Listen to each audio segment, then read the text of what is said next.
This is the input from them, right? أيوة. But I don't have a capture card here. So how are you? Because it's not needed. I'm Dr. Nida, No, it's one of needed the speakers when for today. there's a presentation here. We need it here. So do you have the presentation? Yeah, it's okay. I don't have one. Is it working? It's the first thing they told me. You do not need one. Oh, it's here. Directly. Ah, this is from outside, from here. The small one, you mean? The silver. You are giving them this? No. This is not right. Capture. 50 slides. Yes. Thank you. Thanks. Okay, you can show the screen. No need for the capture. That's what I've been told. Yeah. Yeah. Yeah. How are you? Good. One of the volunteers. Volunteers? You are volunteers? Yeah. There? Consider. Okay. Need to join from here. You join from there and open the mic.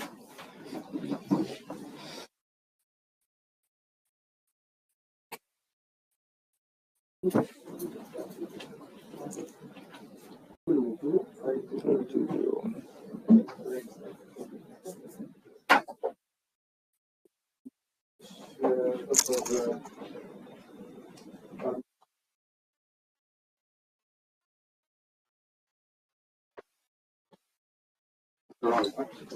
Hello, how are you? Are you with the day? Yeah, okay. What's your name? I did this here.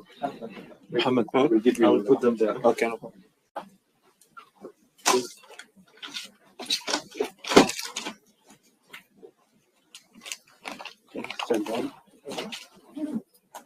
You want the list? Sorry? You want the list? Oh, sure, yeah. I'll probably use my phone, but... The 201, sir. Oh, why is it not showing? Is it the list? It's not connected. And it's live and everything in the same account. Let's see. Markets for their Everything presentation. is correct. If it's here or not. Oh, Let's send them out the presentation with me. Same account. Room Okay. 201 and 20.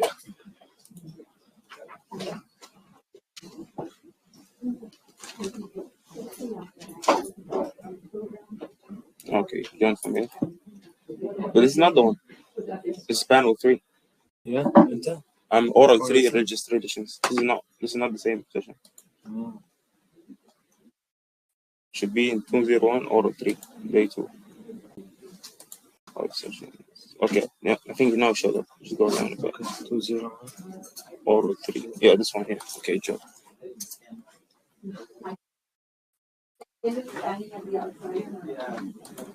Yeah, come on. Okay, good. Come on.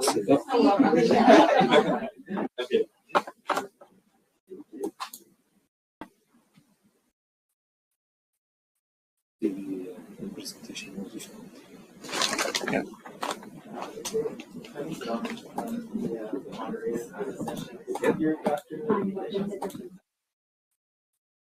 Accept. Practice.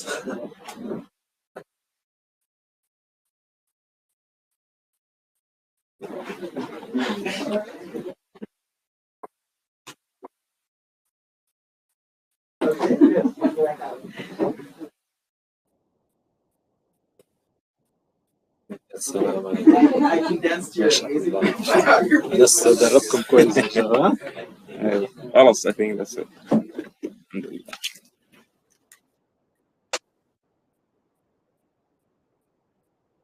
عندك اتنديز؟ في اتنديز؟ شوف participants هنا. في واحد جيزة العبد. وفي عندك 33 events. حلو.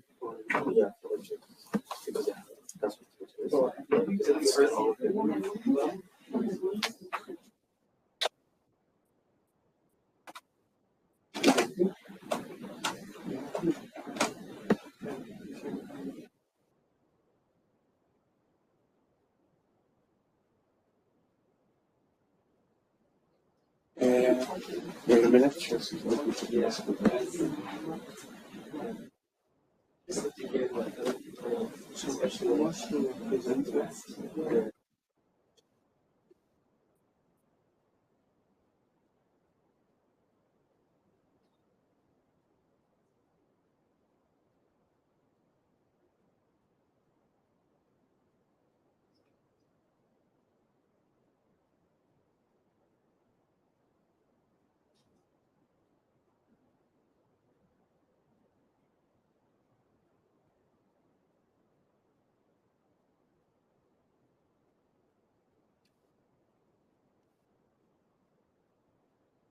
in our rooms اللي هم لايف except auditorium.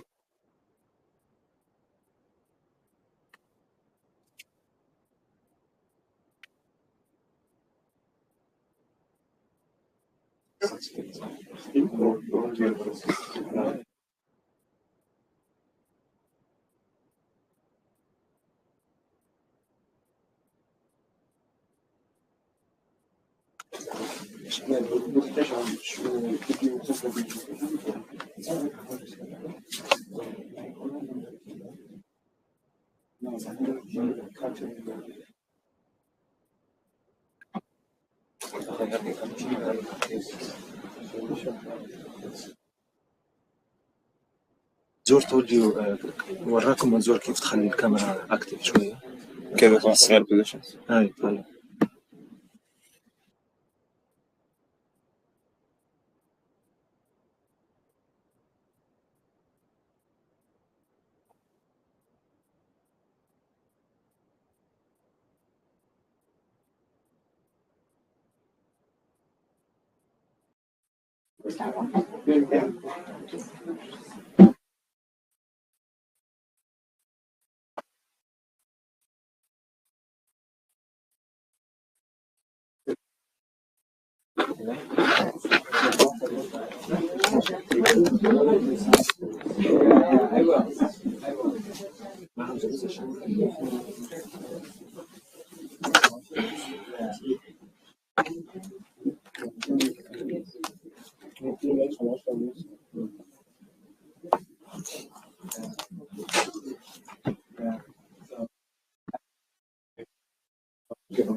السلام عليكم. السلام.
Yes, Anas. Hello? Yeah?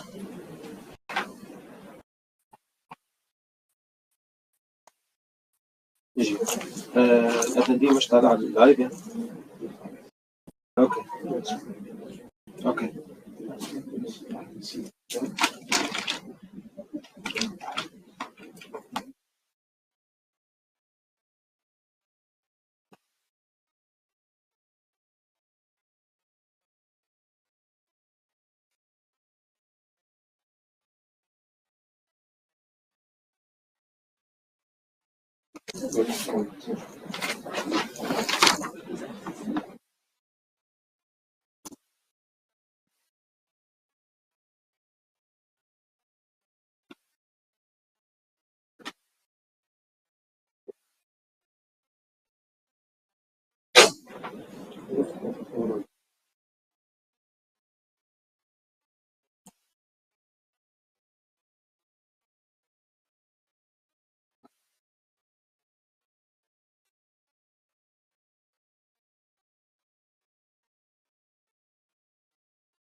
I'm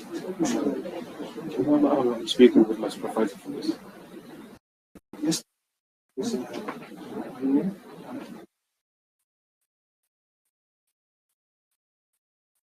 Supervisor Rami and Padela.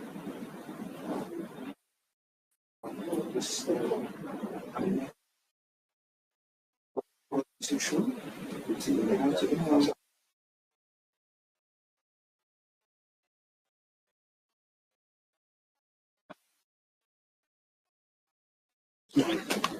الفولنتير بيحكي إنه السيشن تبعه كان أور 59 الحين أبيع شيكنا لجنته ما لقيناه غيروه بس لا إيش ما فيش حد برد عليه حقيقي بس ما أعرف ليش غيروه بس كان He says they change it to what he should contact you. Extender? You should contact someone to check this.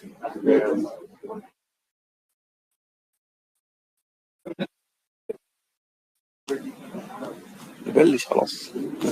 هو اللي بده يبلش يتكلم. مش اليوم، يوم الخميس بيجي بيحكي إن السيشن تبعه كله وين يحكي وين يحكي وين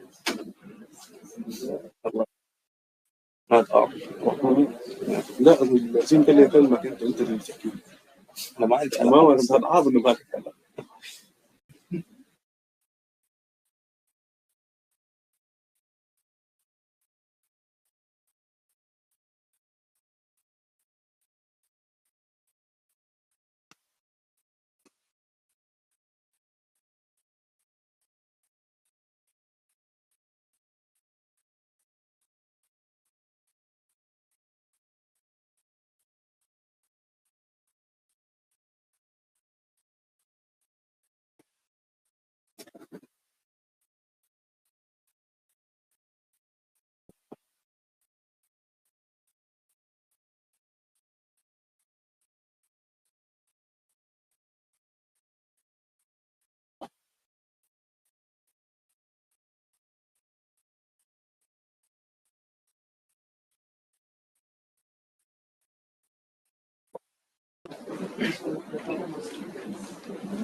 Is it your presentation?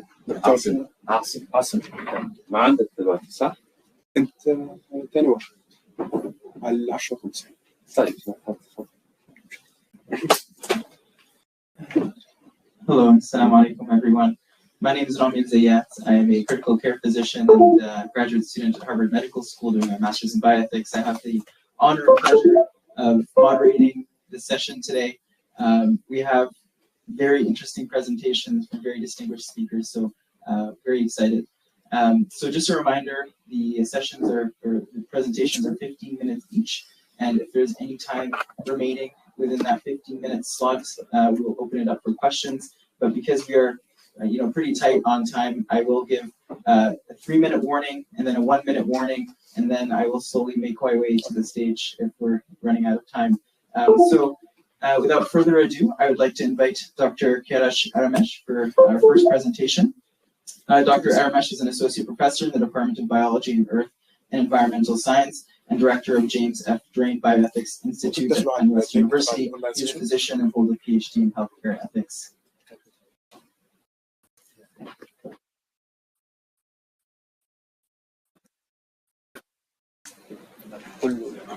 here. So I see my time right now. So my the title of my presentation is the bioethical analysis of health-related disinformation under the name of Islamic medicine with a focus on Iran's experience. So it's a controversial subject, I know, and that's maybe a reason that I had two reviewers at W. Heard my presentation very bad and it's on nothing and should be rejected. The other one accepted my presentation and I owe my link here to the second reviewer. So I hope I can make my point. How can I change this stuff? Here it is. So, in the past decade, we had, especially during COVID-19 pandemic, we had a surge of health-related disinformation. We all are familiar with the problem. And all those disinformation can be categorized into bad science. That means science that follows the fraudulent methodology, or like data fabrication or manipulation, something like that.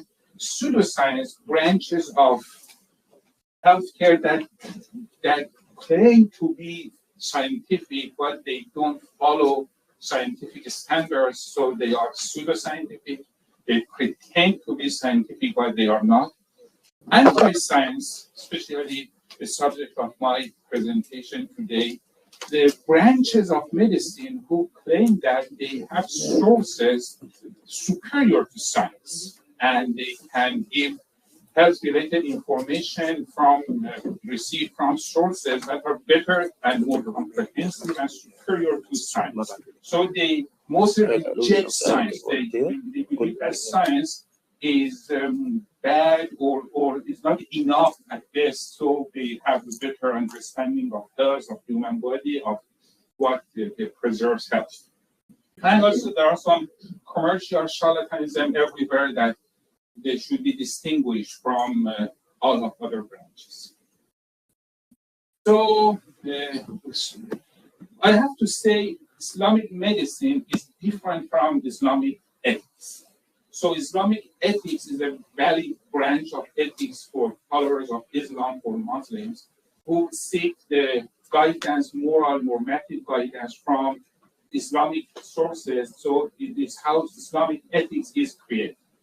But Islamic medicine is a source of disinformation, I believe so, and it presents itself under the title of Islamic medicine, and it's anti-science because Islamic medicine, like other branches of religious medicine, some other branches of religious medicine, they believe that they give their information, their knowledge on human body and how to heal diseases from holy sources, and they are superior to science. And science, current science, scientific medicine is Western and is sometimes they believe satanic, bad, evil, something like that. So as you see, this type of healing exists in many branches of religion all over the world. For example, this one is Ayatollah Tabrizian, one of the main figures of Shia Islamic medicine in Iran. Here you see what happens in Christian church in the United States. This patient is trying to receive health care from the holy figure, and also it happens in India, types of holy Hindu medicine. So, in short, especially during COVID time, during the COVID pandemic, many claims regarding Islamic medicine gained some popularity. For example, they believe that all the vaccines and all the claims coming from Western pharmaceutical companies are false, and they sold and they promulgated some medicines like from camel urine to some prescriptions from holy Shia imams. They believe that they can heal COVID, and so there was a lot of controversy about that. And this conference is based on the principle of respect for cultural diversity. It's a great principle. We should agree that when we talk about culture, we talk about morality. But I would argue that there is a conflict between principles if we want to promote health disinformation, for example, Islamic medicine, under the name of, under the principle of respect for cultural diversity.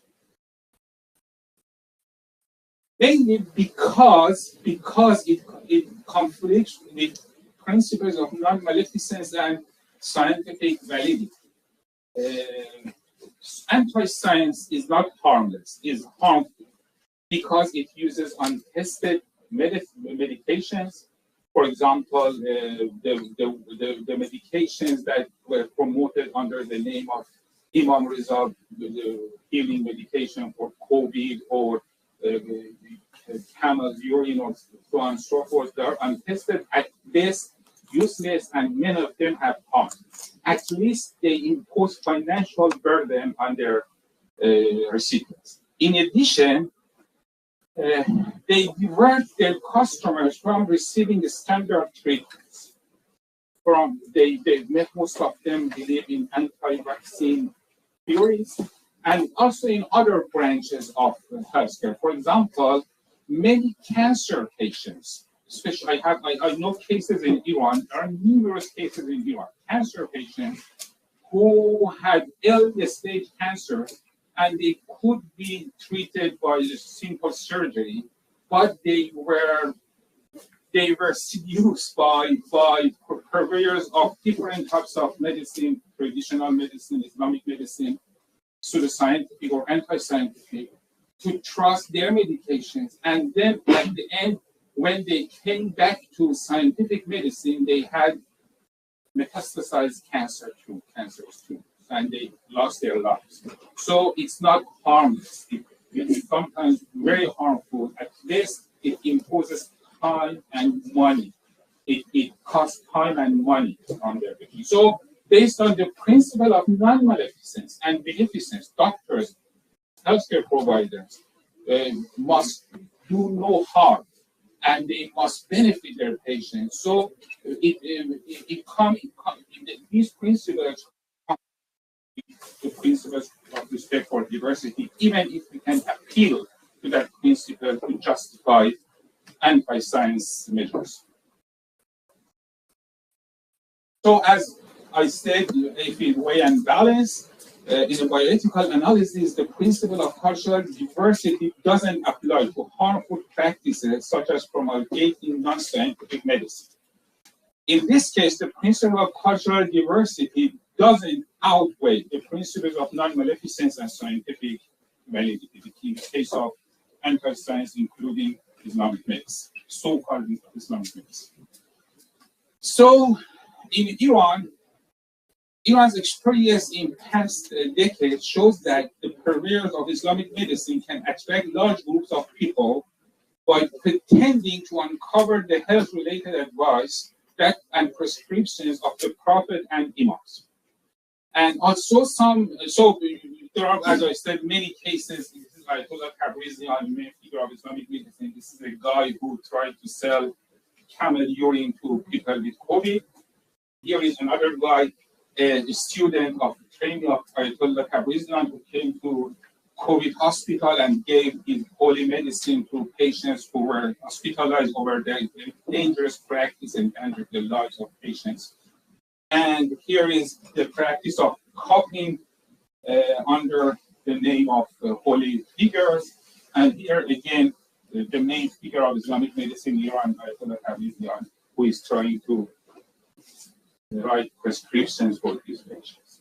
So, but also some religious authorities and governmental health governance bodies denounce them. They have created a lucrative business out of such claims. So in Iran, a type of pseudoscience called traditional medicine is promoted by government. It's a type of politically motivated pseudoscience. But actually, anti-science like Islamic medicine is not promoted unanimously by either religious authorities or government bodies. Many of them have positions against them. So it's a main question among Islamic scholars in Iran. In areas that are not related to afterlife, they are related to just our spiritual life, like politics, like economics, like healthcare.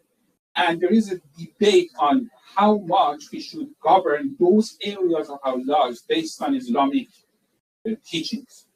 The main theory that of Iranian, the Islamic Republic, the governance by Papi is an example of using religious teachings in politics, for example, or in economics, and it had disastrous results. The same can be said about medicine. To what extent we can use holy scripture like Quran or Hadith or what Imams call in Shia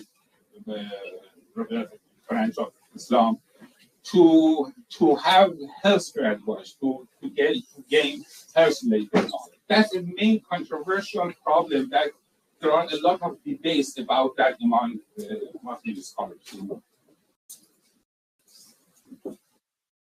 So I believe that the institution of bioethics in Muslim majority countries has a duty to address such a main source of disinformation and take actions like public education, academic education, empowering ethics committees to address such problems, and warning policymakers about the detrimental effects of so-called Islamic myths.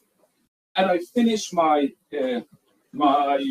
presentation by a line from my favorite Arab poet, Mahmoud Darwish, Palestinian poet.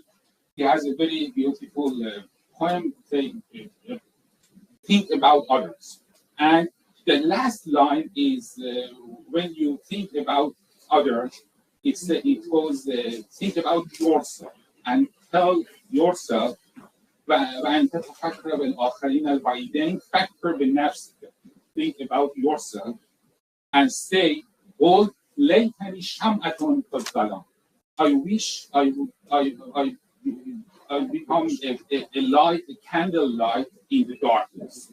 So I think the beauty of bioethics is lighting a candle in the darkness of pseudoscience and anti-science in Islamic world. Thank you for that attention.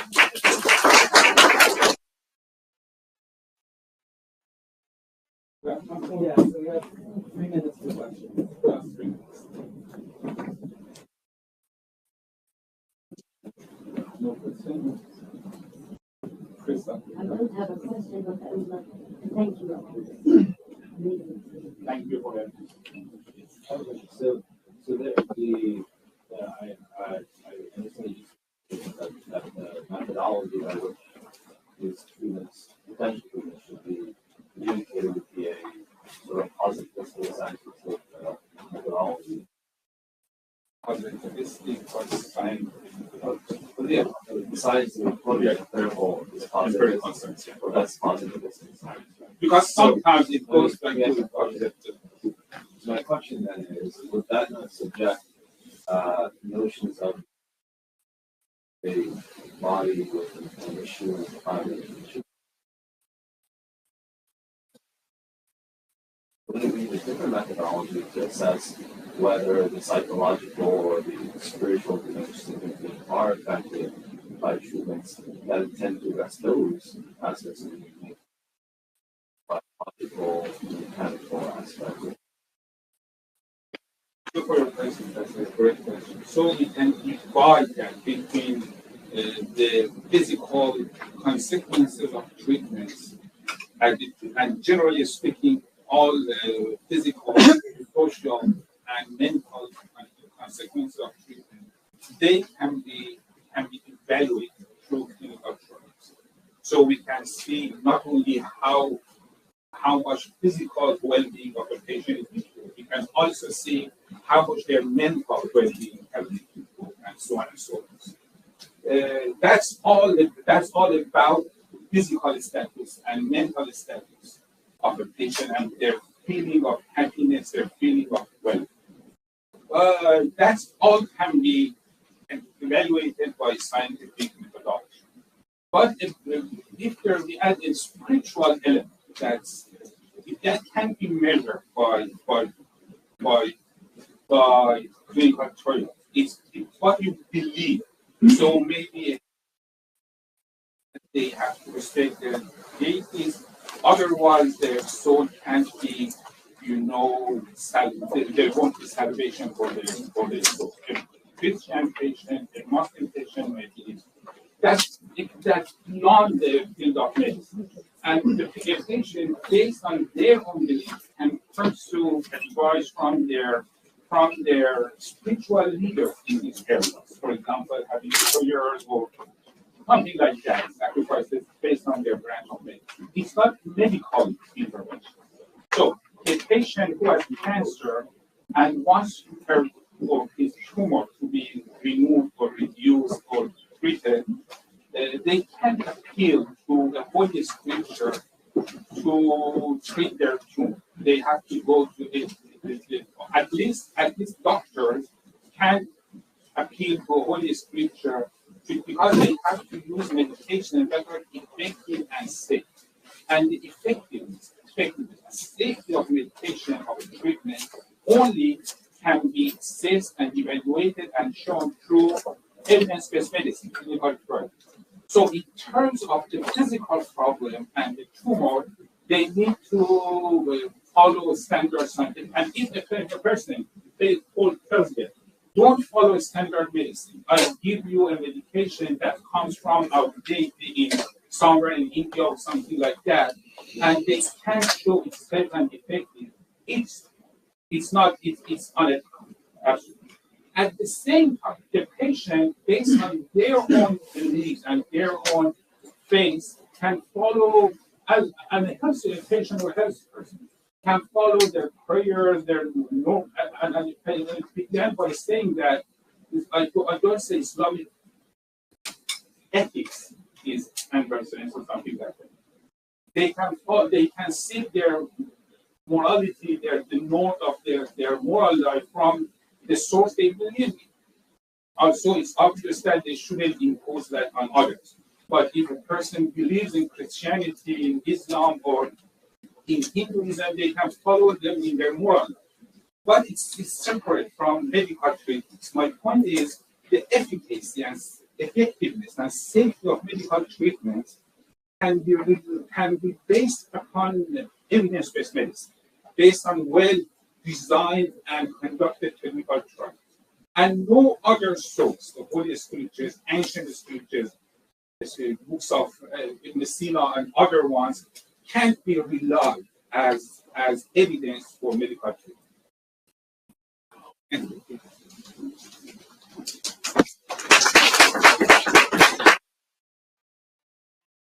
Thank you, Dr. Aramesh. So up next, we have Dr. Aasim Padela.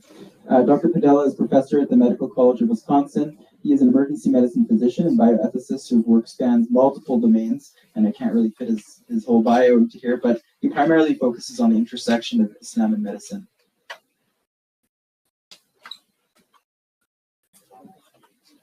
الحمد لله رب العالمين والعاقبة للمتقين والصلاة والسلام على أشرف الأنبياء والمرسلين وعلى آله وصحبه أجمعين. It is really a pleasure to be here, mashallah. I hope to enchant you in the next few minutes, inshallah ta'ala. So since we only have 18 minutes, my talk here is really about this notion of Islamic bioethics. So come to this amazing venue here in Padela. We've heard already in the plenary some people talking about Islamic bioethics. And for those of you who know me, I've been thinking about this for 2 decades now. So I thought that perhaps that would help us, right, being in this place, think about whether there is, how, and where should be an academic focus on Islamic bioethics. You heard a little bit about my bio. Just for those who might not know me, I want to give you a sense that I come from work at this intersection. I don't think it's work. Islamic tradition, biomedicine, Muslim practices. So my inhabiting the academic world is around empirical work, where I study how Islam influences Muslim patient behaviors and decisions. I do textual analysis as well. I think about how Islam informs the way Muslim physicians engage with their practice. And then some theological work thinking about how Islam is used as tradition by ulama and fuqaha to provide guidance for this larger field of biomedicine. So the ultimate goal of that work has been, through a descriptive and normative analysis, thinking about Muslim behaviors and Islamic bioethical interventions for all three of these stakeholder groups: patients, clinicians, and fuqaha ulama. Right? And that setting is either in the academy or in the community. But I've inhabited in my career many other roles, right, aside from the research role. So I sit on clinical ethics committees. I'm a bioethics teacher and ethics consultant in health policy realms. I think about sort of clinical practice and our guidelines in the healthcare system. And I do participate in multiple working groups and so I'm trying to intersect this both not just as a research, but in my own practice, right? So here are some anecdotes. We'll get to this in not today talks, but in my career, start, middle, and end. The first question sort of that I was asked as a medical student was, is there such a thing as an Islamic enemy? What does Islam mean? In the middle of my career, there's some sort of maybe anecdotes, but I was in the court and I was submitted as an expert witness, and the first objection raised by the other group was, he is not a bioethicist. He does Islamic bioethics. He should not be an expert witness in this court. When I try to teach, some people, students have asked me, do you have ijazah from a scholar to teach Islamic bioethics? And that is my seminary training with me ijazah in this. And then later on, and for those who are at another conference, I won't say where, but I was a keynote speaker, and the first question asked was, who are you to discuss Islamic bioethics? So these experiences have informed my way of thinking about, is there truly an academic home for Islamic bioethics? And back in Qatar, in 2004, when I was doing research here, so almost 20 years ago, that was the paper I wrote, Islamic bioethics of primer. And when I went to the United States, I thought maybe I should have this dialogue. I had a conference, the first one in the United States in 2011, this interdisciplinary conference, where our focus was this. Is there an Islamic bioethics? So Dr. Rami, who was here at that time, and Sheikh Musa Ferber from across the way, who was at that time in Abu Dhabi, they came and discussed such. So this question has animated me from the beginning, 20 years ago. So here we go. What we're going to talk about very briefly is, what is Islamic bioethics, maybe, and where does it belong in the academy? Maybe. It's our agenda in 15 minutes now. I was given an extra 2 minutes. I told them I'm going to do this preview. So here's my with the agenda for the next 15. All right. So here we go. So you all know this. You're at the amazing World Congress of Bioethics, so you know the history of bioethics. I just want to point out a few things here, right? That bioethics is a biolocated birth. This term that comes together still has some questions on what it means. So whether it was by a moral philosophy, concrete medical dilemmas, or more expensive from Potter, around bridging facts and values in a larger scale of psychology, that animated the field. Continues to be a conversation, as you just heard about the 90-20-10, right, issue. And so we still have this question of what are the scope of modern bioethics, and we still have questions on what are the levels of analysis. But I'll give you one, right? The bioethics should be thinking about the normative. What should I do? We should be thinking about the meta. How do I know what I know? What is this morality be applied? Right. So what issues should be addressed? And the descriptive. What do people think? How do they apply ethics? So these 4 tiers, at least, should be involved in any academic biodisciplinary class. Some might use a different algorithm, theoretical, practical, and applied, but nonetheless, that is what bioethics is. So if you're at this conference, you know that that's what bioethics is. Any Islamic notion of that, or any other notion of that, needs to engage with these levels of analysis, right? So when you professionalize academic bioethics, it became a field with subfields, like these. And then when we thought about professionalizing it further, we said, let's think about how each of those registers bring forth some sort of analytic methods, analytic models. So these are visual, quasi, and so on and so forth. That's academic bioethics. Well, how do we establish that in the academy? Through centers like the Aasim Center, right? Endowed Center will be the first one we're going to mention. Then research activities, right?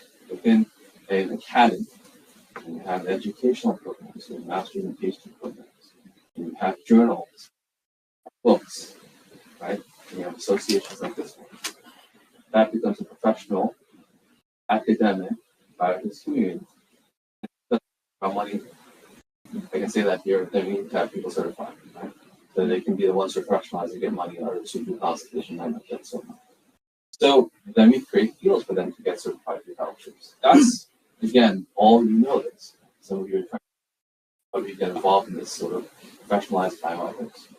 Well, the Muslim world has engaged with that in various ways. Right? So the visitor model is as reactive from the West, hot topics addressed through Islamic lenses, right? So typifying this is this idea that some physician asks a scholar goes and issues a fatwa, as you've heard earlier, right? Using the Islamic source of law. Or you find what is in the bioethics, like the four principles, and you say, oh, this exists within some writing of Rumi, or Sina, and so on and so forth.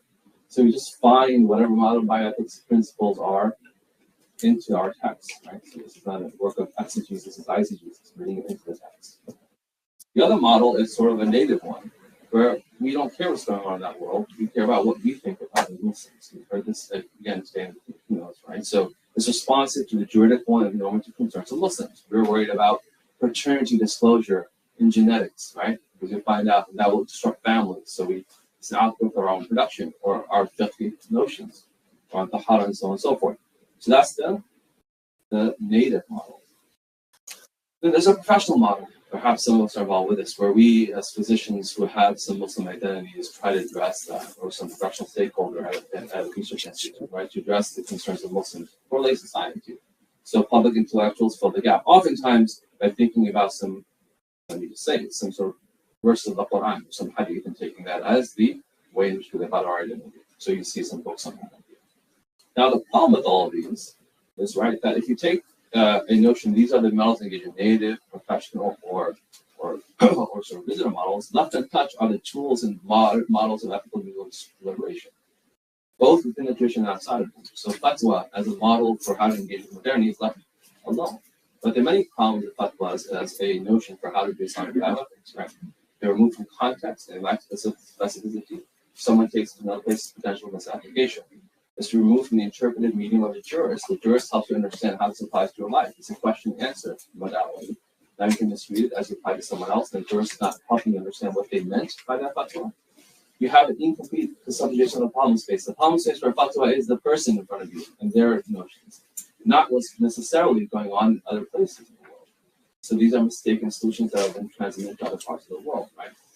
I'll give you a clear example. We have health insurance schema, right, that are non-normative Islamically. But in the Western world, that's how you do health care insurance.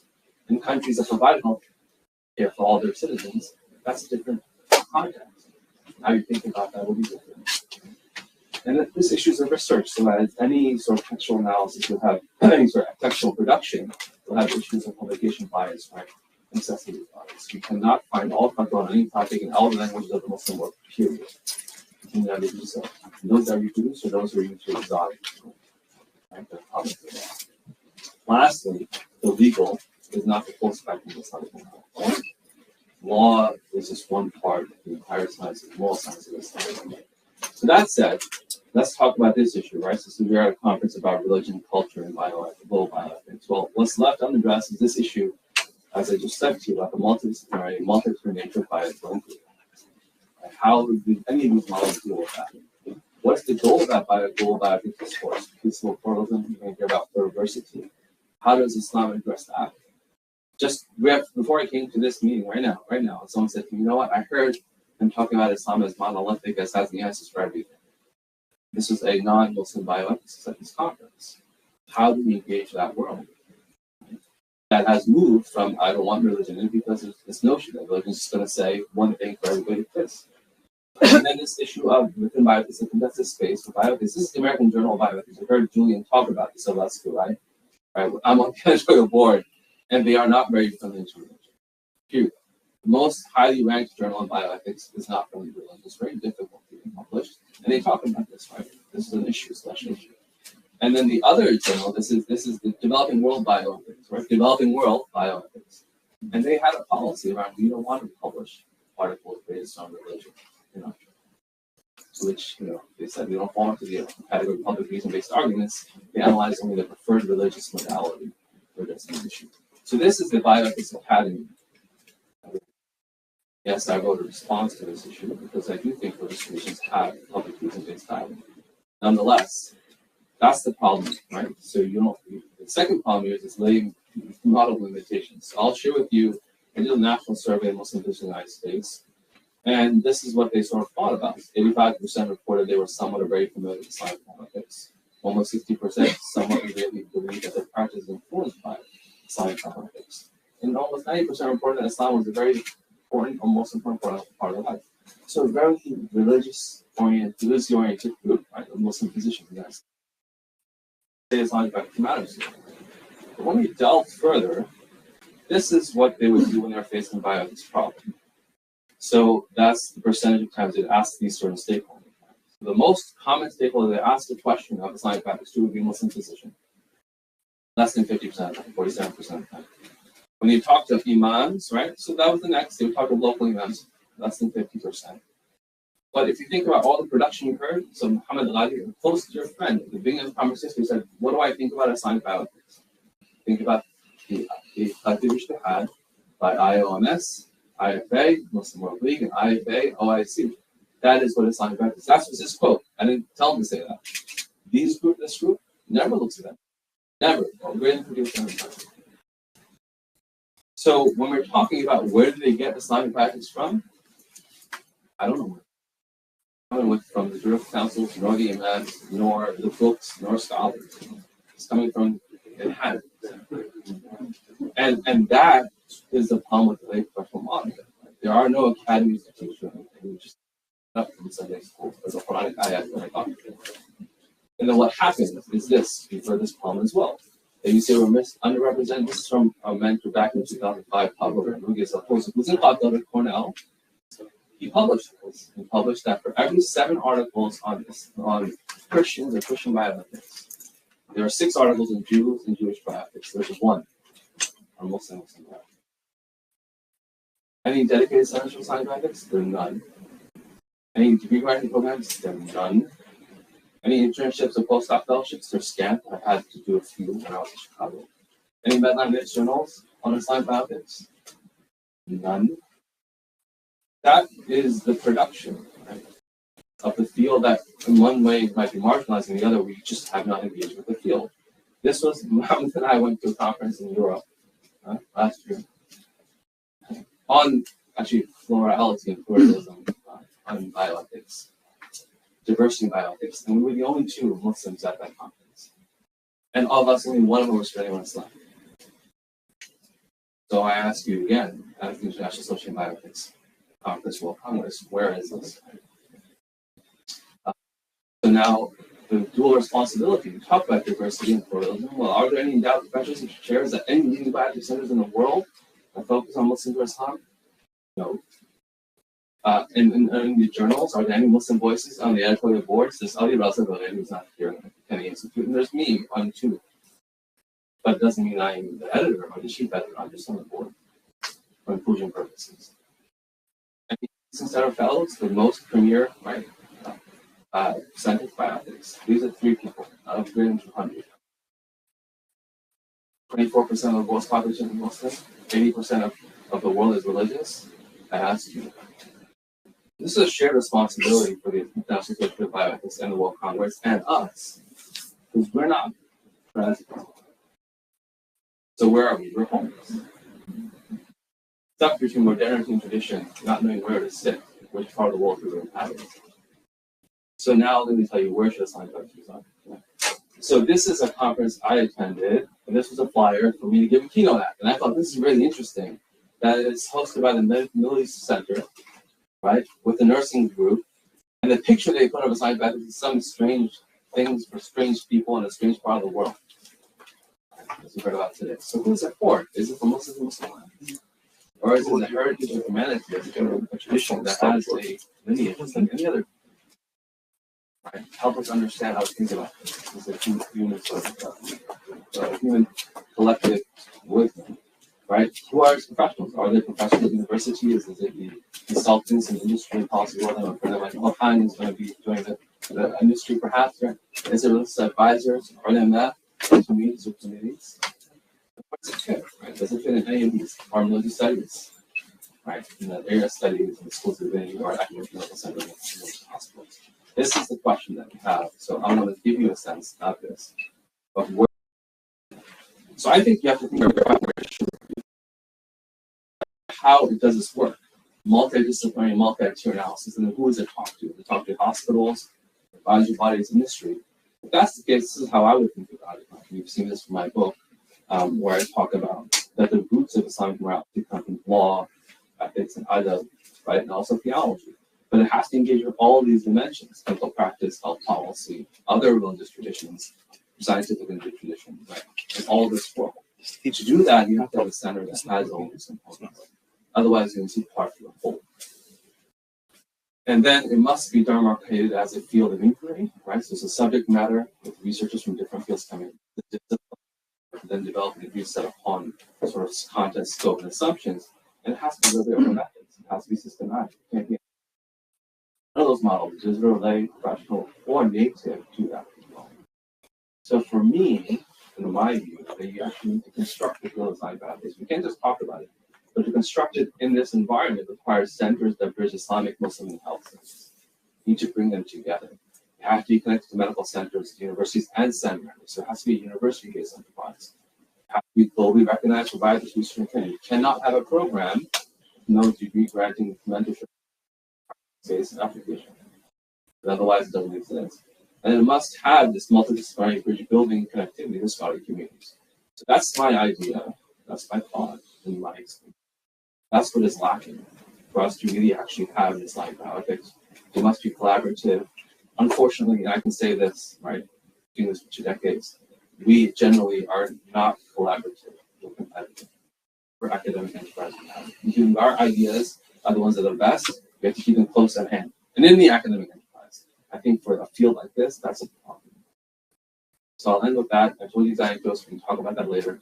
I think I finished on time.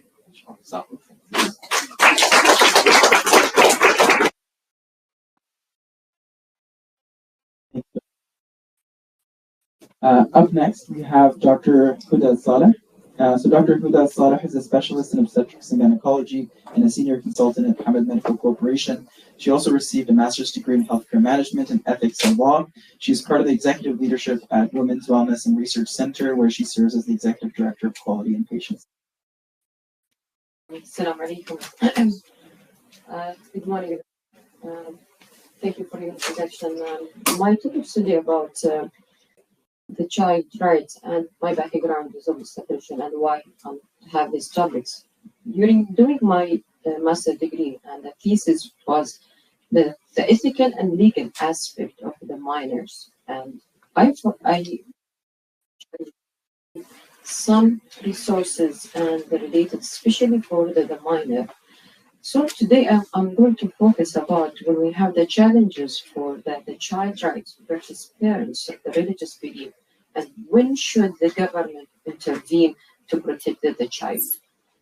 This is the powerful statement. It is from John Kennedy and remind us about the children and the world's most valuable resources and the best hope for the future, and remind us it is not for the individual or the family, it is for the future society, for us how to protect the child. This is topic very challenging and very sensitive because it's touching many aspects of related to ethics, morals, and legal discussion, and it is globally, it is not just nationally. So at the beginning, I have to define it is what are the child's rights and what's the parent's right. The United Nations Convention of the Rights of the Children, which established in 1989, they ensure that the health, welfare, and dignity of individuals under age of 18. Also, they include the right of life, health, right to education, and right to be protected from respected and protected. What about the parent?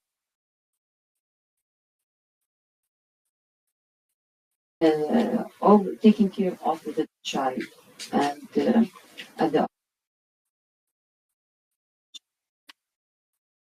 of the medical or the education, but they have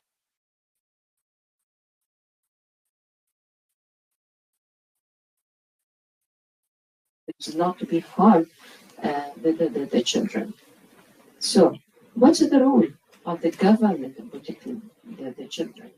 The government, they play very child.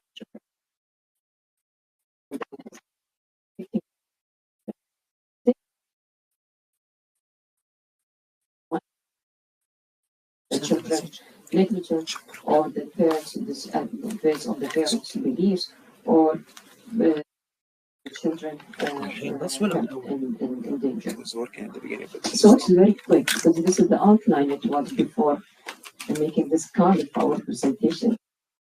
If it was 20, then it was surprised us to make it 15 minutes. I will be quick for that to be covering and followed by 2 examples, medical treatment, the patient right, and what's the future challenges and discussion at the end.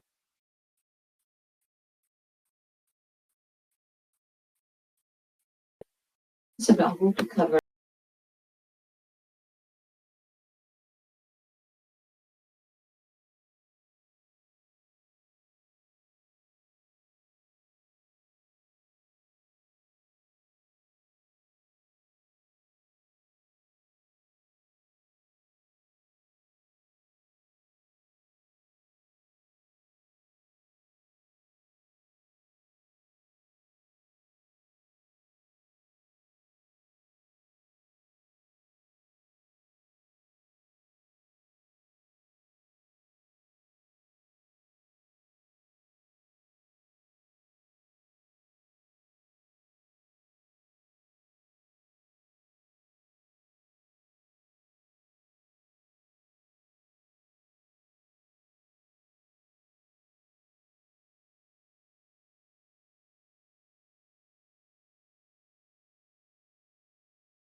education at home, and it will be very important for the government to be monitoring the quality. The third point, which is a part of the ethical principles, the beneficence and non-maleficence, the pediatric group, which is aiming to the child and the well-being and to the beneficence to add health and preventing harm. On the other hand,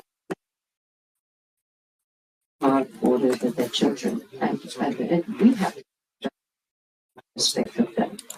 So, what's the legal framework as a right?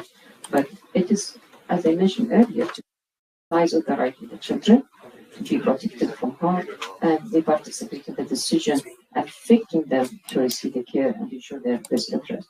There are 4 key principles and ensuring the child well-being. In Article 2, non-discrimination, Article 3, the best interest of the child, Article 6, right to life, survival and development, and Article 12, the respect of the child. So, as I mentioned earlier, when the government they have to step in, when they have to be proud being to protect the children. The first point is of significant harm. I'm going to present it for the coming slide, whether the medical and whether the child will be affecting their life, medical treatment or life threatening. The second part will be negative. Sexual abuse or physical, and the finally also I'm going to present what is the education negligence and what's the role of the government. This is an example when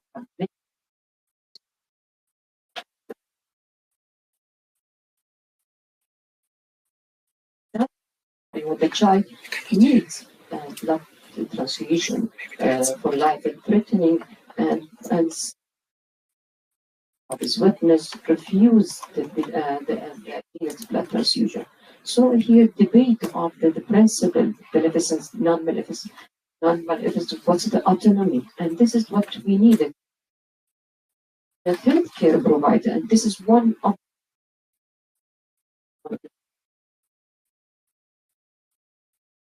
so it is we have to act on this interest benefits and to avoid. So the role of the healthcare provider, they have to open dialogue and empathic and make details the risk being often.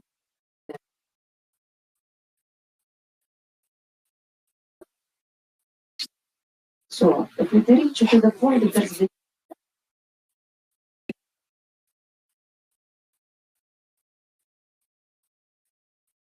to avoid affecting the lives of the child. Second example about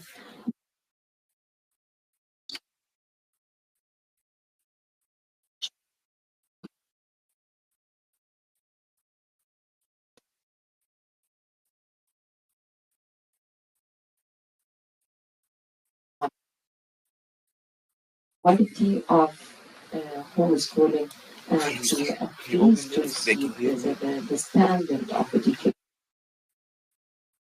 So what's the future challenges and discussion? The first one is a potential conflict with emerging medical technology and treatment. As we know, so during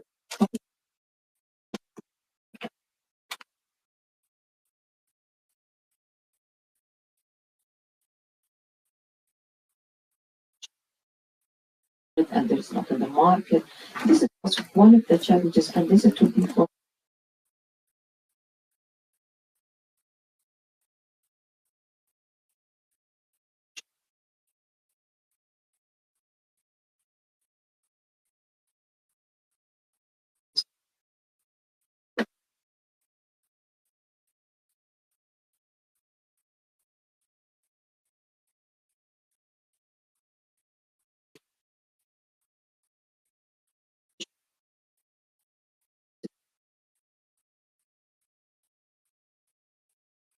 list of interest and others against and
Yeah, the group reviews blood transfusion, right? So if the parents decided for religious purposes not to do it, and the law or the physician sitting in the corner decided no, the best interest to do it. I'm wondering that the best interest of the child in which sense? This is a very medical perspective. This is a very temporary perspective. Child will be refused in her community, and there will be much more complicated societal implications of such decision. Much further and much bigger than just to save the baby with the child's life. So I'm wondering, thinking how balance, or how would you think as a physician of the societal, the ethical implications from one side and the medical actual. thank you so much for the question. And I know it is very debatable, and I'm facing as a issue I'm facing for the pregnant women, and we want to have it. And minor within the age and 18, and will look for of society later on, or to be our role as a physician in this situation, because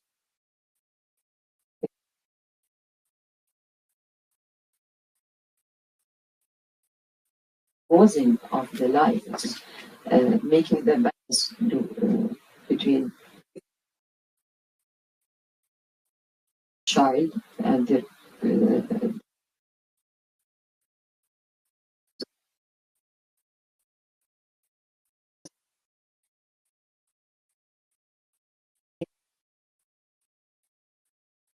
child. If you think about, he will be away from his community or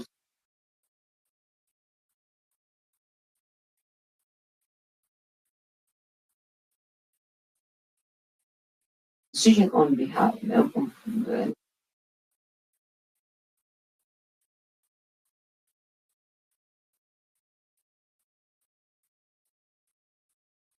it is across, it is not national, it is across international for to protect the children and from some belief of the Thank you very much for your talk. It's really nice because I'm also a pediatrician and I feel your difficulties as well. Can I just check what you said just now? You said that in a divorce, the father is always the guardian. Is that correct? Yeah. What's that in Qatar what we have that it is the guardian to the father. Preparing for my thesis, there is one part divorce of the parents and who I try to find references, to be honest. I tried to find rules and what's the regulation. I didn't find how to support this aspect. And if father, he wants against the best of interest of the child and the mother, it is now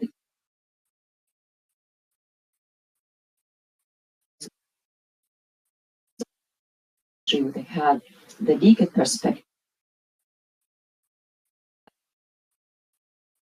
Child life and it will be against life in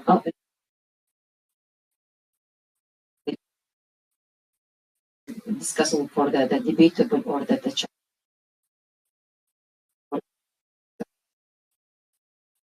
Sure, I know they're working for to establishing to have full establishment of child law in Qatar.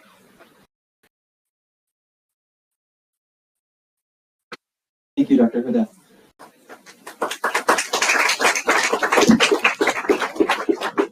So up next, we have Jarra Marega. She is a psychiatric mental health nurse and program manager for the National Mental Health Program in the Gambia, as well as an adjunct lecturer at the University of the Gambia. She has over 13 years of working experience and is currently pursuing a certificate program in health research ethics and methodology at the University of the Gambia.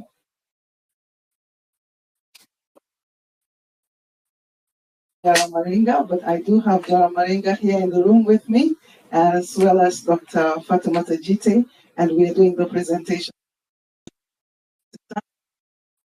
This is a Gambrati program with its Gambia Research Ethics Methodology and Training Initiative, and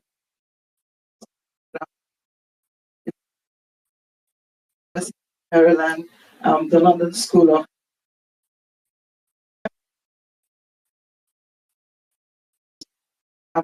where I am hosted, as well as the University of the Gambia.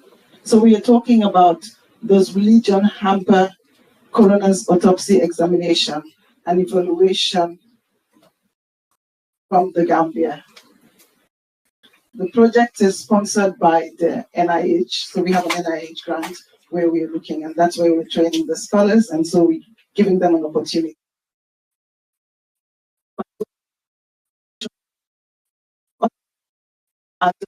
Understanding the cause of death, both in clinical and coroner cases.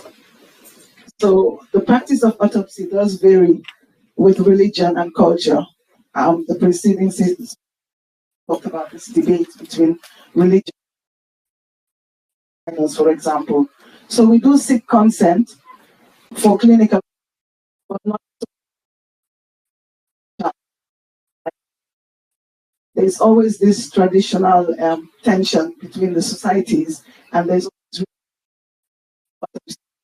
in Gambia we have more than 90% of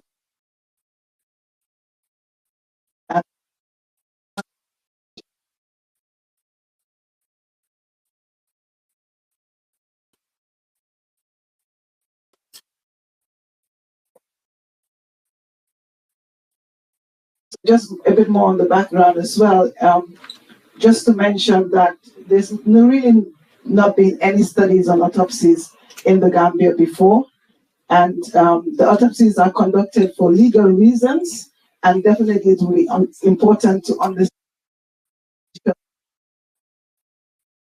the cause of death. So with this background, knowing that none set out, I think I pressed it too fast and then it goes on. Okay, we set out to evaluate the practice of postmortem examination in the Gambia, and we also wanted to examine the association between religion and the practice of autopsy examinations in the Gambia. I am Jarra. After the break, we'll check together.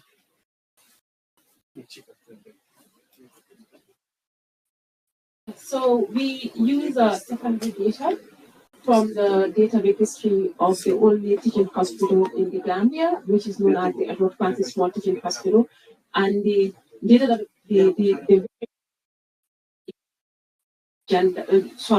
religion and the date of death, and we actually calculated the interval. That is the interval, the interval between the days and the date of when the autopsies were conducted. So the cases that were involved were from November 2020 to October 2020. And the ethical approval was sorted from the Edward Francis Small Teaching Hospital Ethics Committee, and we used descriptive as well as library analysis. So all the cases were coroner's autopsies, and it were within the jurisdiction of the patient or the deceased.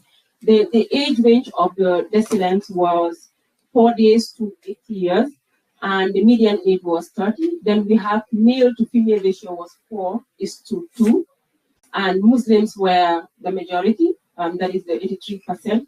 The median time between the date of death and between the date of death and the date of autopsies were 2 days for all the cases. So, but for the Christians, it was 4 days, and for Muslims, it was 2 days.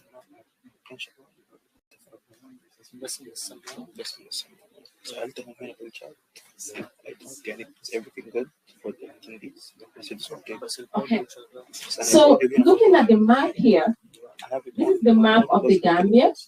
Most of you may not know where the Gambia is, but the Gambia is in Africa, located in West Africa. It's also known as the smiling coast of Africa because it is the smallest country in Africa.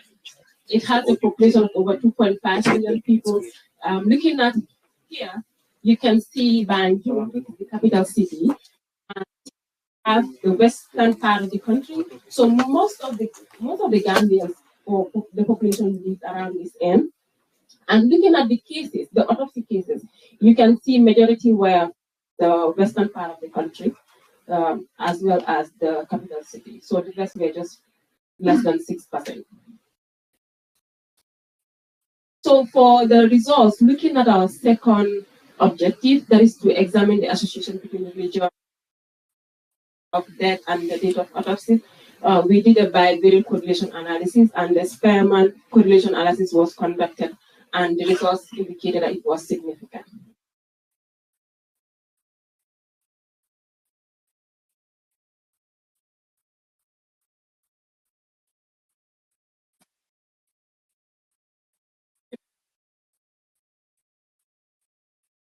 Take you through the next slides. So just to put this into context, 230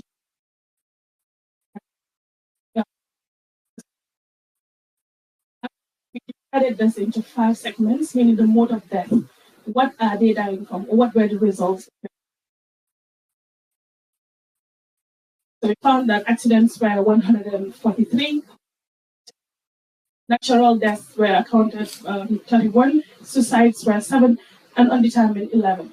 So most of the people that died, and out of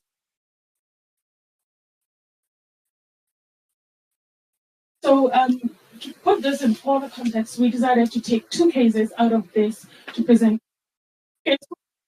Well, 2 siblings that fought, one killed the other, and the family members.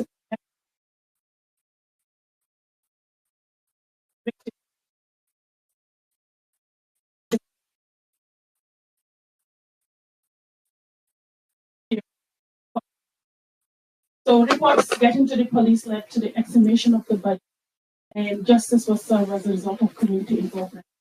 In case 1, the community members took it upon themselves.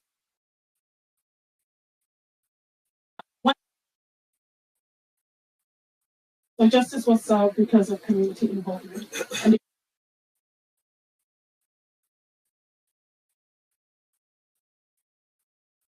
so, case 2, a young girl was beaten to death by her father without involving the legal system again.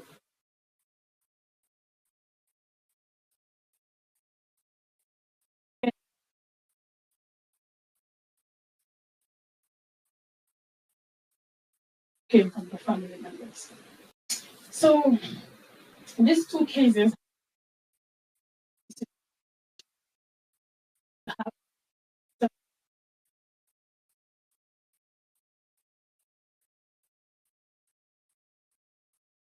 they're deceased, that's their family member, and they need bury as soon as possible. In our society, it's a Muslim society. We are mostly Muslim.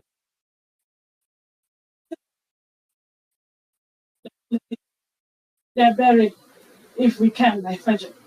If a person dies between Fajr and Dhuhr, they're buried between. So a person dies before at 3 p.m.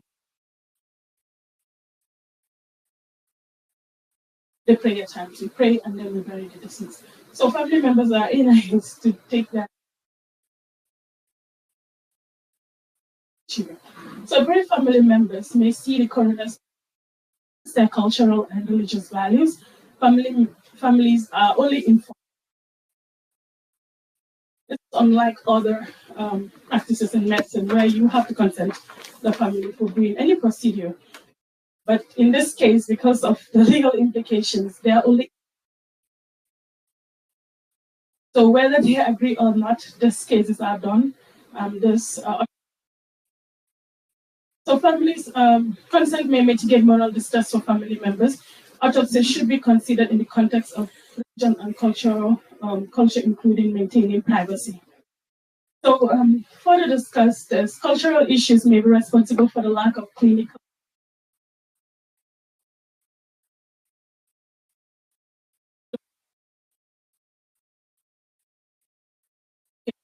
So nobody volunteered to find out if their family member died from a natural cause or not, meaning no clinical.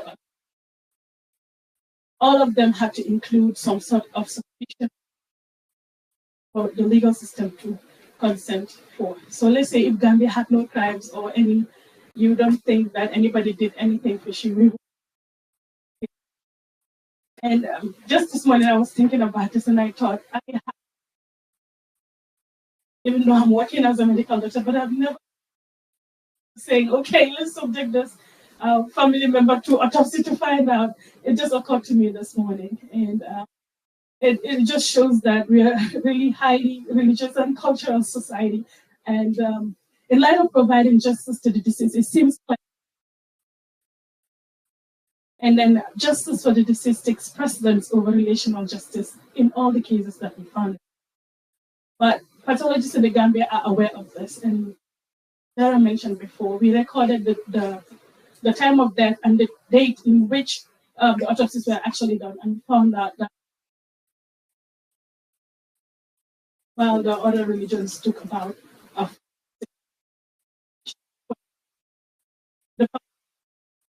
and they want to get their body to go and bury it. So they're considerate of this fact and they try to do it as soon as possible. So the law therefore supersedes cultural and religious sentiments based on our findings in the secondary data analysis. So relational justice advocates the social relationships and their power and the role in the decision making. While legal justice, on the other hand, is how the law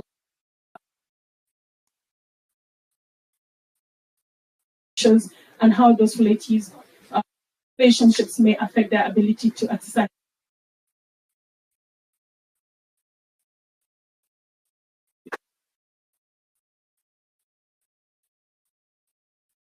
We have time for one or two questions.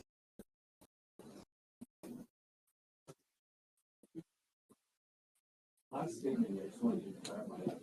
So, if I read it correctly, you're suggesting that the religious, in this case the Muslim, sentiment is not to autopsy, but to my understanding, Islamic law allows autopsies in certain cases. That's once you present it, where there's a question of murder, so on and so forth, that the Islamic proceeds align with Islamic law to do an autopsy. There be a more public information. So, but your last statement suggests otherwise. Yeah. So here we said the cultural and the religious, because in our setting, the culture and the religion is married to each other, and so we are not solely saying it's religion, and we are taking the study further because we found out that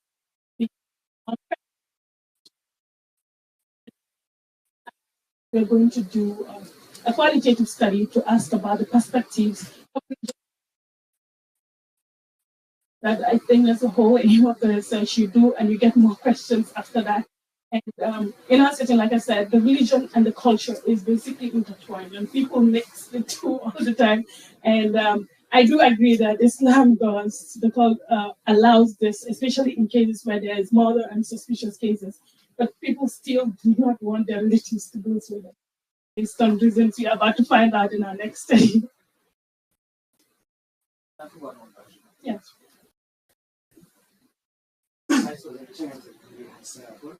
Yes.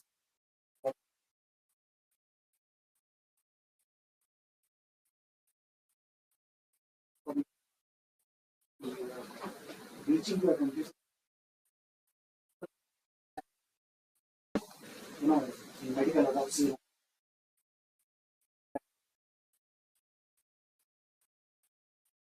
or manual, there is a possibility unless until that police will reach if the so seeing this and they can diagnose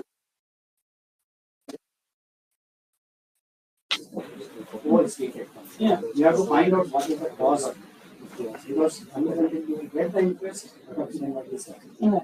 Yeah. So usually you want to I would just say, we also interacted with the pathologist who was actually doing the cases, and it was based on, like she mentioned, it's more of being aware of the setting in which we find ourselves. They try to do those ones faster. So they make an effort. So it might be out of office hours, because she mentioned the timing. If you call me at night, I will come. So that he's actually one of the authors also on the paper. So it's based on that. But we do agree with you. Like she said, we do have more work that will go on to find out and make it more conclusive. Thank you for your time.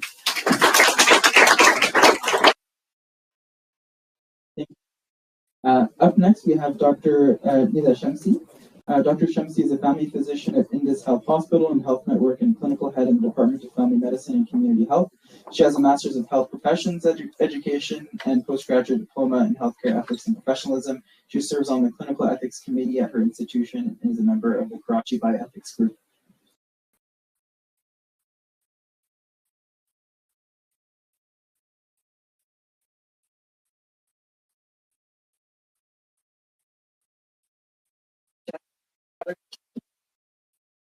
It's an honor and pleasure to present at the 17th World Congress of Bioethics over here in Doha. And I'll be talking about exploring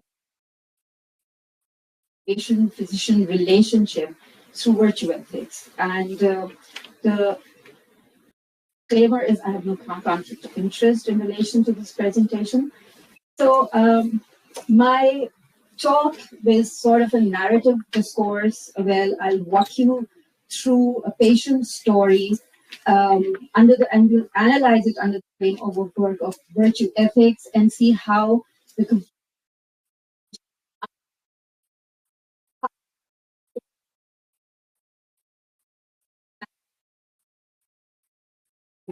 So the idea is not to draw the conclusions or the decisions, but how the approach is taken through virtue ethics in establishing or not establishing how it's affecting the physician-patient relationship.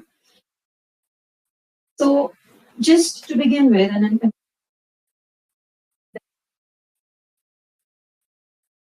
patient is considered to be one of the core significant aspects of care. It puts a physician at a moral, a physician owes a moral responsibility to take care of patients' health needs. And as an important dimension, it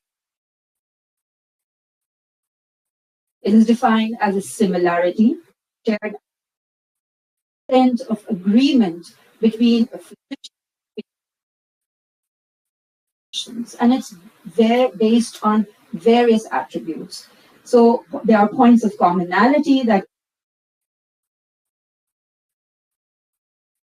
can result in better outcomes of care. Now there are two important points that I have written over here. What are the attributes?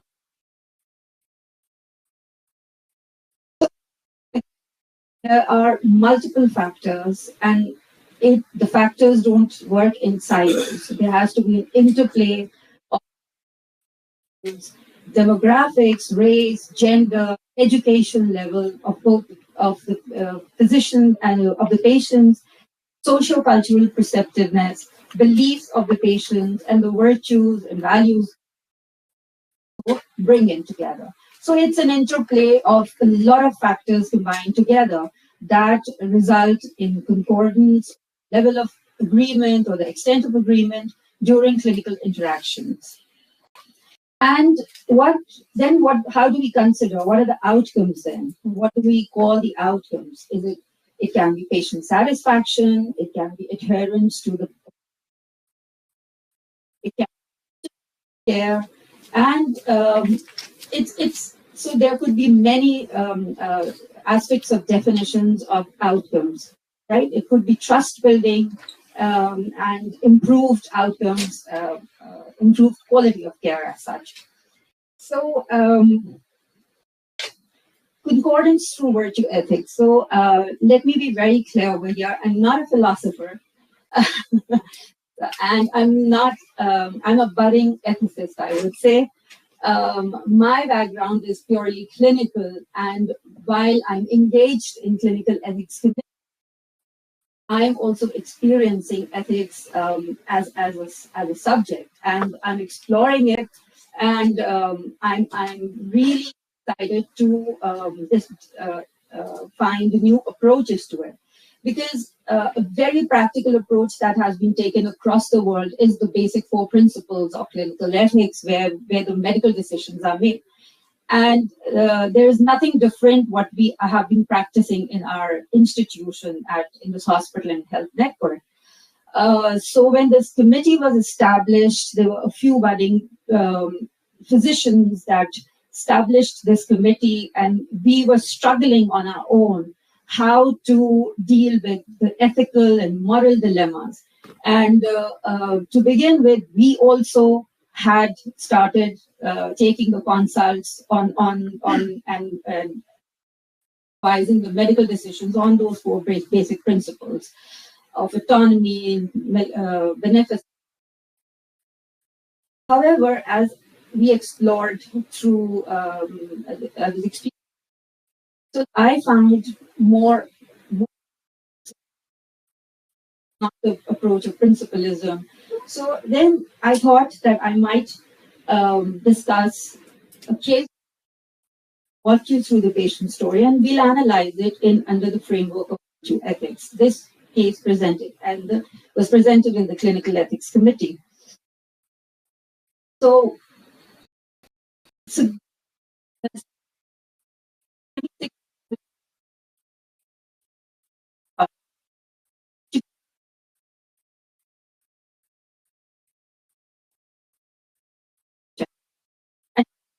to have HIV.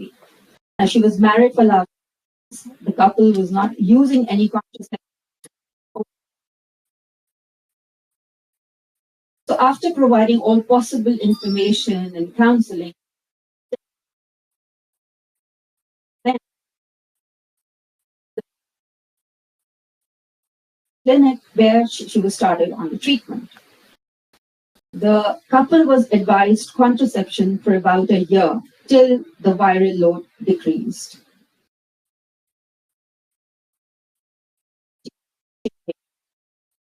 The ultrasound scan showed a live fetus of 10 weeks and the pregnancy on medical grounds. So she was upset. She was initially, obviously,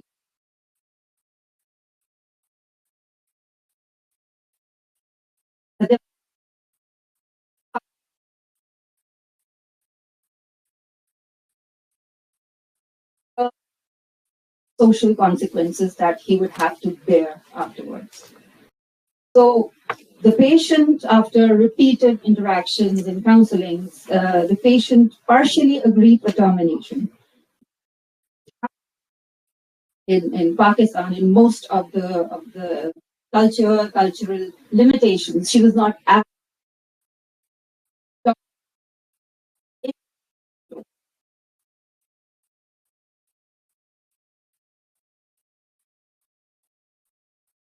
She continued her anti-retroviral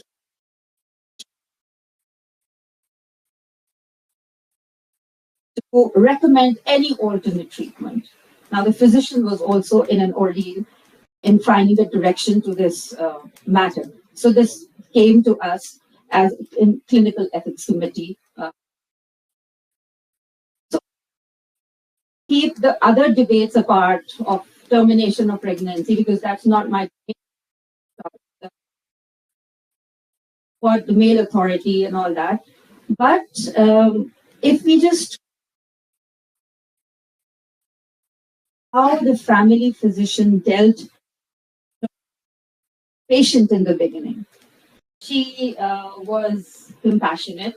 She tried to examine the facts, the social, the emotional, the clinical details. And then she also looked at other aspects of care, and that represents how compassionate she was. Then she, the patient and her husband, they came back to the family physician, which means that, of course, there must have been developed a trust with the physician in managing this problem.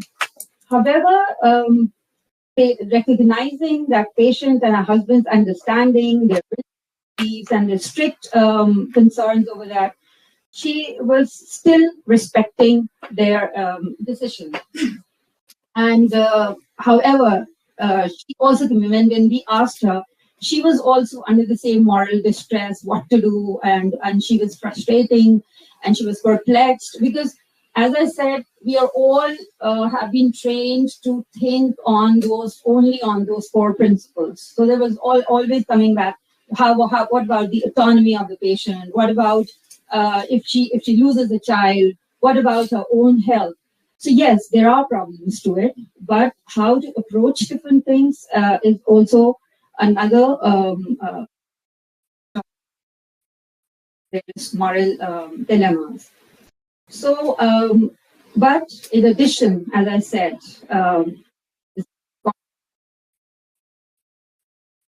social patriarchy, there are cultural norms, and I mentioned so specifically, as you can see, the northern parts of Pakistan. So there is a in Pakistan, and as my team member said, that the religion and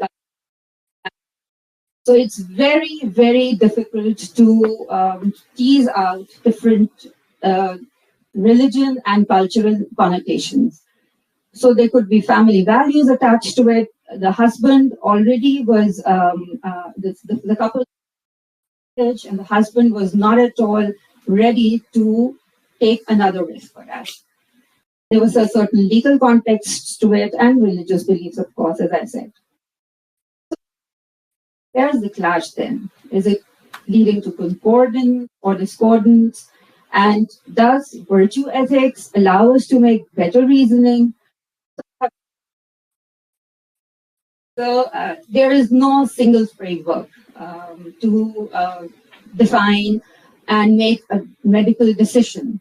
And as what happened then, that the team contacted the religious and legal and the concerns were addressed. But that took so long that the ultimate time to decide whether to terminate or not to terminate was going away very fast. But the husband was not at all ready to take. So the family, the couple, decided not to go for termination of pregnancy, right? So if we look at the text of virtue ethics, if we look at this situation, there is no single answer to it, as I said, and it's you cannot. I mean, in cultural and contextual influences as well, because that shape up in taking decisions on moral grounds. So ultimately, how can we overcome and how can we strike the balance? So it may not always offer clear guidance in complex moral dilemmas or situations where maybe virtues conflict, and may overlook the importance of considering. It's very subjective. However, the take-home point is that there are different ways to approach.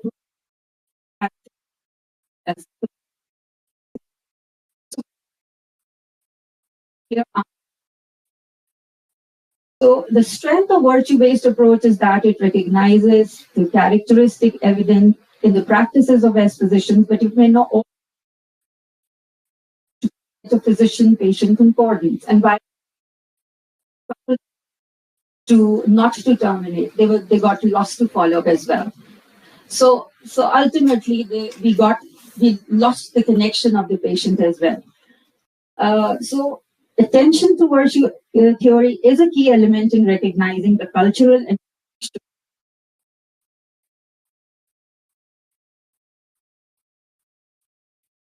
true that whatever the clinical assessments are, there should be the moral assessments. Picture of thinking of there as well, rather than just principle oriented or based on core principles. So this was my conclusion, and engaged me in thinking on those.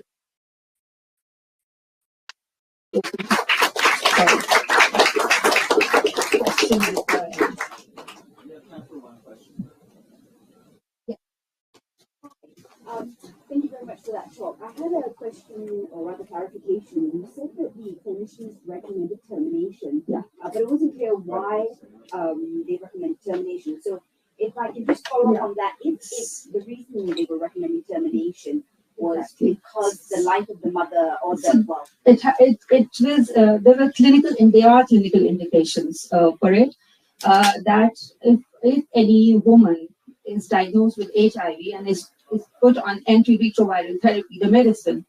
So there are chances if she gets pregnant, so there are chances for her to have preterm deliveries, or she may have other medical risks attached with it if she gets pregnant. And along with that, if there are risks to the child as well. So there could be an encephaly, or there could be intrauterine growth retardation. But there again, So there are a lot of loopholes in over here. That is the problem that Dr. Padela mentioned, that the crux is that we are not, there's this dire need of academia to identify those problems. So what happens in Pakistan majorly is that most of the decisions, they are based on just on clinical grounds, just on clinical indications or contraindications. So we have to step in as committee that, okay, think beyond your clinical mind. Take out your clinical hat and look at other perspectives. Maybe whatever the physicians are thinking, and there is an authoritative element in most of the hospitals, in most of the government hospitals, I would say, that whatever the clinicians say, the patients they're following. So there is an authoritative. So the team, just on the clinical grounds, this, there could be risk factors, and they were advised to go for termination of the pregnancy. So I just quickly follow up on that. Yeah. So for example, in this case, if I change the facts a little bit and say to you now, the situation is that a termination is recommended because the life of the woman is in danger, and the husband, for whatever reason, doesn't think termination should proceed, but the woman does. What would be the situation then? That's what I said. There's a critical situation. They got lost. So there is, as I said, there is authoritarian and societal patriarchy. The husband was the deciding person in the family. She had to oblige to it. There are no frameworks or there are no laws as such where she can go and just challenge this. In Pakistan, there are laws, but they are not implemented uniformly across that. So would your committee or your clinical ethics intervene at that? Yes, that's why we intervene. Right? But then ultimately, what happened that the couple got lost to Padela. I mean, that was another dilemma. And the family physician, and we had a discussion over and over again. She went into moral distress, I would say. She was in such a pain that she said, I lost my patient just because of the husband. So there are dilemmas.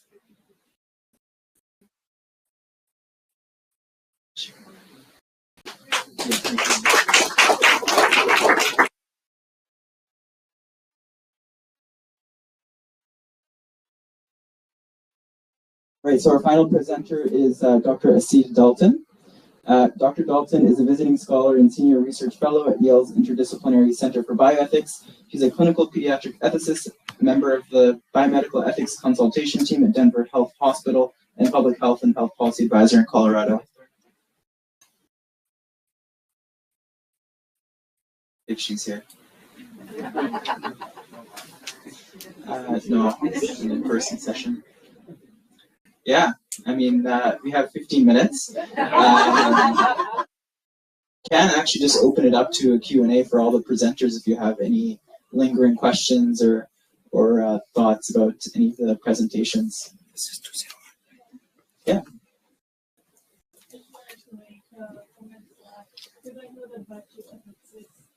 But there's I think this is what we are. And you can you have a patient come to you, you know this is what you know the right thing might be an answer to vaginal ethics, but it's not there. It's not just there. You feel it, but you can't take it as backup. Because in our setting, for instance, if you're in the clinics, you know that a patient can come to you. In my country, it's 50, but that's for everybody. All the pregnant women are supposed to go through that to make sure that both mother and child are fine. So hepatitis, HIV, all those ones are done. So you find in a scenario, a woman comes to you, the viral loads are so high, she's literally having CNS toxin from the HIV infection. She comes in unconscious. The husband is there, active, running, what's wrong with my wife? And she's unconscious. You can't even ask her, can I talk to your husband after this? So you're looking at the husband, you know that he's at high risk. He's probably has it, but he doesn't know. And you can't do much about it. because of the autonomy of the patient. They're there. Who do you ask? You can even tell a relative, hello, can we consent? It's so difficult. You're there and you feel sorry for the guy and you can't just help him out. So it's there, but you can use it as backup. But there's another angle to it. So if you talk about the society, in our society,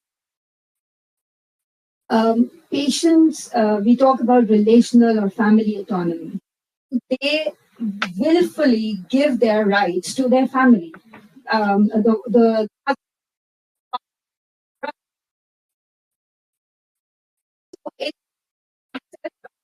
is an autonomous act that the brother, son, they decide what should be done with the patient, and we deal with day in and day out. We talk to patients. Just ask my husband. Just ask my father. Just ask my son. I mean, if they are willfully doing this, then how to debate on autonomy then? So this also happens. So initially, whenever what case I was a little also not willing to go for the termination, but repeated counseling regarding the health status, she sort of got inclined towards that. But ultimately, the decision had to come from the husband.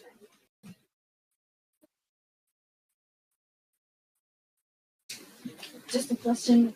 When you said that the decision is made basically,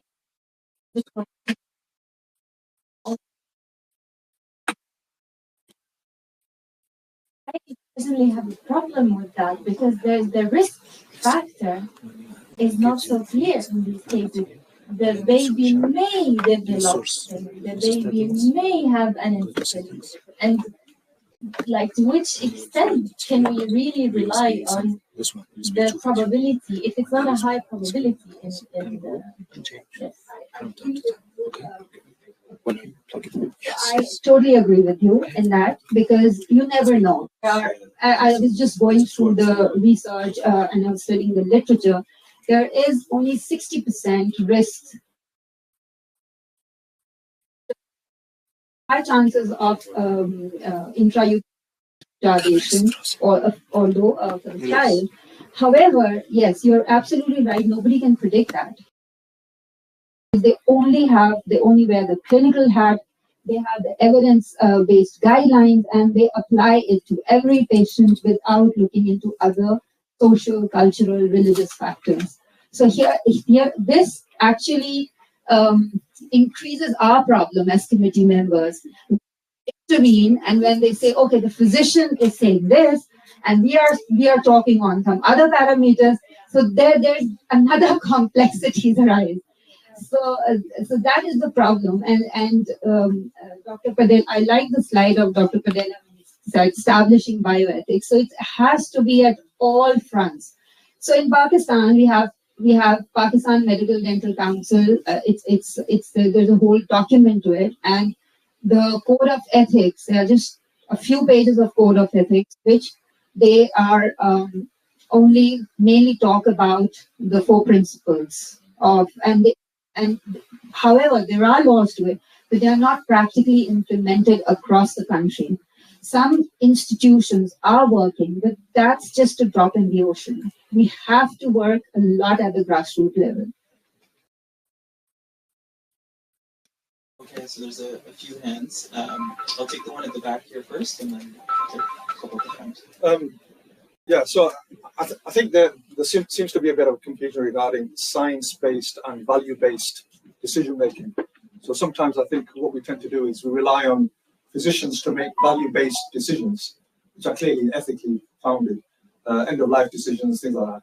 So there's one way that we deal with that in the UK, and we have trained Muslim chaplains. We have Christian chaplains, we have Muslim chaplains, we have Jewish chaplains, and their focus is mainly the sort of pastoral type sort of advice and care. They're very well engaged with their religious scholars as well. And I mean, a lot of the work that I tend to do is train up some of these people online. And it's interesting that we have this setup, particularly in places like the UK and in America, but we don't seem to have this in a lot of the other countries, like in Africa, in South Asia. But rather, they tend to rely heavily on the medical professionals to make those value-based decisions. I just wanted to get some insight in terms of what your thoughts are regarding that. I think this can be opened up to anybody, I think. We have 5 minutes. Anybody want to address the comment at the back? It may be possible that it is not to the point, but yes, actually, I would rather say it is not like that. You have to establish or any establishment is needed. See, the problem is with us only. When we are practicing, we are not considering all these things. Even in that all these cases which are presented here, if you can see that whatever comes to that EC committee, sometimes it is like, checkers. They will just go through it, okay, this is present, this is absent, this is present, this is absent. So the issue is like that we are not vocal and we are not going to accept. See, the incorporation of the religious people, it is not a tomorrow I will call one Maulana. Then yesterday somebody will say, why you have discussing with me? Problem. Even this research ethics and value-based ethics, it is very good. And all these 4 principles are very nice. And in each and every religion, there are certain things. But whenever it comes to the cases, doctors, they will say science is upper hand. Patient will say my values are upper hand. One thing which I always contradict like that, everybody, many other times people rather say if the decision is taken by the male family member. No, it's not like that. Not in every case. Not every case is dealt by the husbands. Understand? Why? Because, see, the problem is they feel we will have a discussion, we will reach to a conclusion, because reaching to any conclusion for any medical care not really depend upon the clinician, it is depend upon their money, their values, their times, who is going to take care of their kids. There are certain things which involves. That is why many of the patients comes to us and they say, okay, let me discuss with my husband. Okay, let me do a call. So in that thing we have a liberty. Okay, in patient care. Now coming to again in research ethics and clinical ethics and this ethics committee cases, when it is submitted to the DC committee, we always find that okay, it is come to us, we are the authority. Once we will realize we are not the authority, we are the facilitators. And when we are the facilitators, we have to incorporate each and every segment. Then I think it will be a better. It's not to be established something. See, the sir is practicing since last so many years. And when he reached to one conference, he was the only 2 person who were representing that. So this is also a beginning, but it is a good beginning. And we'll see, we'll hope for the best. So I just so here's my comment. I actually like the term towards virtue, even in the so-called West, we're thinking about virtue. But there's an elephant in the room. Is the medical staff, is the healthcare system a place where virtue can be cultivated or not? It is a capitalistic, consumeristic, reductionistic foundation, right? That's the soil that you have. So to call to virtues requires us, in the practical wisdom being prudence, being the mother of all virtues here, requires an environment through which you can activate, inhabit, embody, model virtues. And I actually wonder whether that is the case or not the case, particularly, and here's the elephant in the room, for cultures like the Global South and the Muslim cultures of Pakistan, where you've imported or transplanted a model of healthcare delivery that was not rooted in your own notions of what the human being or health is. So then they taught you how to deal with ethical issues through committees and principles, which didn't work. And I was saying come back to virtue, but the virtue will come back to the same system where it's not working at all. So I worry about that because even in your talk, you're calling to virtue, but who would teach? There is no teaching of virtue in medical schools. Ethics is an afterthought. I think ethics is not the right thing. You have to teach humans to be humans first before you have them deal with humans who have health problems. And we don't teach people to be humans. You know? So in any case, that's my comment. I wanted to say at the end. I agree with you, but I want you, as in the Gambians, are thinking about what is the system to which we can activate these values. And if that is not the system, then first the system might need to change. This is a great discussion. I think we'll just have time for one more question or comment and then break for lunch.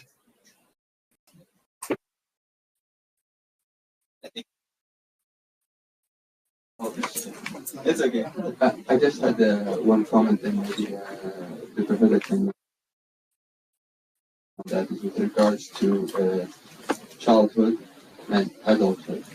And we are kind of obliged with the law that we have a cutoff in most countries of 18 and about as a definition of adulthood. And different cultures, there may be a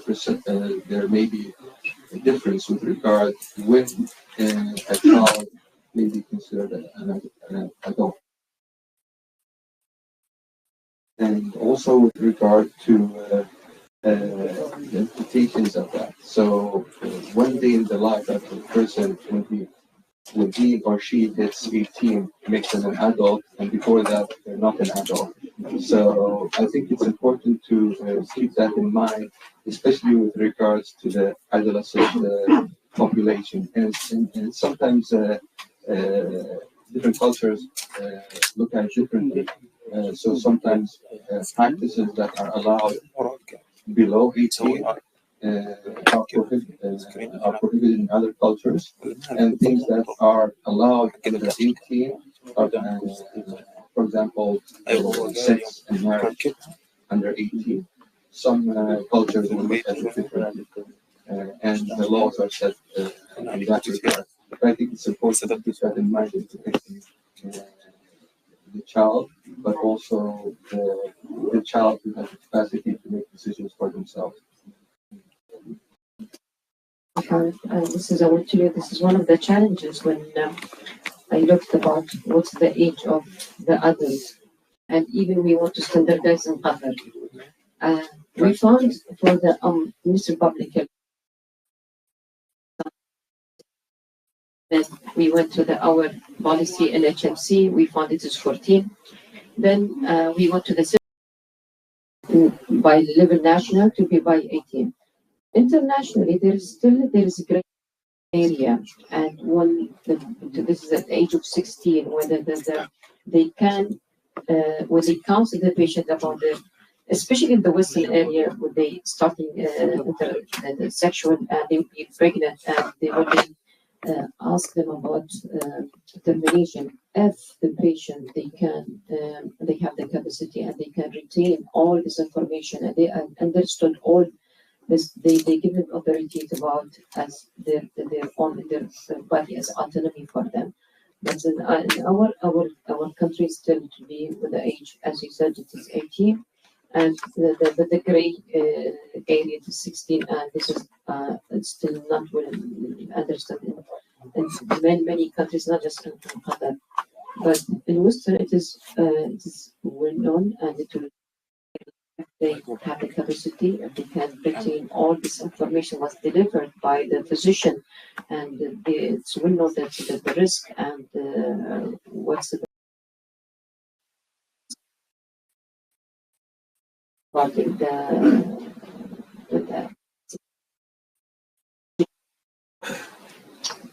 Thank you, Huda.